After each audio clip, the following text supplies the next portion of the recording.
Today we're going to clear the jam tray error on your Brother HL-L2395DW.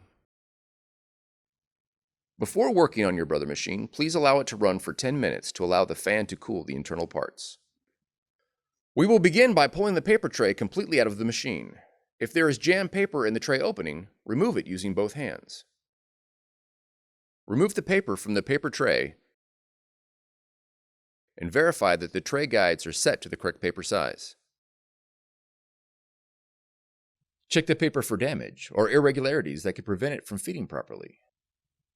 Also verify the weight and thickness of the paper. Follow the link on the screen for more information on paper specifications. Locate the white gears on the left side of the tray and rotate them, checking for gear damage and verifying that the metal plate raises and lowers as the gears are turned.